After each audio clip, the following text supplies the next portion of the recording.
প্রায় ৮ বছর আগে স্বামীকে হারিয়ে ১১ মাস বয়সের একমাত্র শিশুকন্যাকে নিয়ে দিশেহারা ছিলেন মাচানচিন রাখাইন। ঠিক তখন থেকেই জীবনের সংগ্রাম শুরু।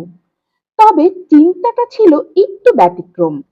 কিভাবে ঘরে বসে রাখাইন ঐতিহ্য ধরে কুয়াকাটায় আগত পর্যটকদের সেবার মাধ্যমে আয়ের সুযোগ করা যায়, এমনটাই ভাবতে থাকেন মাচানচিন রাখাইন।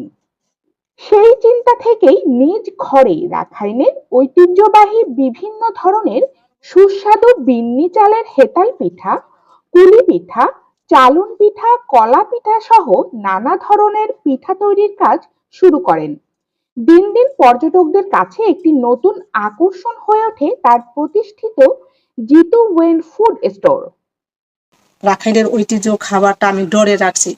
ওই সময় থেকে রাখাইন আমার সামনে যারা গেস্ট টুরিস্ট ভাই বোনেরা এই কুয়াকাটা আসে, তারা আইসে এই মিষ্টিপাড়ায় আইসে পড়ে আসলে আমার পিঠা দোকান অন্তত যারা আছে তারা আমার এই পিঠাকে খেয়ে কেউ বলে না যে আমার পিঠাটা খারাপ হয়েছে বা খারাপ টেস্ট।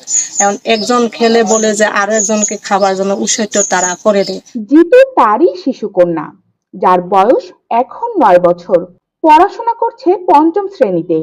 মাচানচিন রাখাইন মেয়ের পড়াশোনা সহ সংসারের সকল ব্যয় মেটাচ্ছেন এই ছোট্ট পিঠা ঘরের আয় থেকে।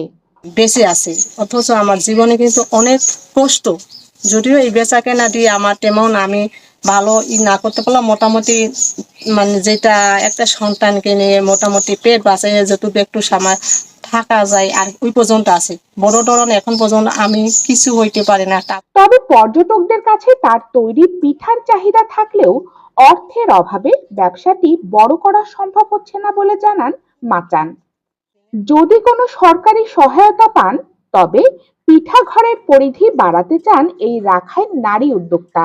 ওরা আশা করে আমাকে যদি কেউ সেরকম মানে আমার পাশে থাকে, যে কিছু হেল্প সহযোগিতা করার মতো যদি লোক থাকে, তাহলে আমাকে যদি কিছু সেরকম হেল্প করে তাহলে আমি আরো আমার পরিবেশটাকে আরো আমি উন্নত করতে পারবো। কুয়াকাটা প্রতিনিধি জুয়েল ফরাজির তথ্যচিত্রে সময়ের কণ্ঠস্বর ডেস্ক, ঢাকা।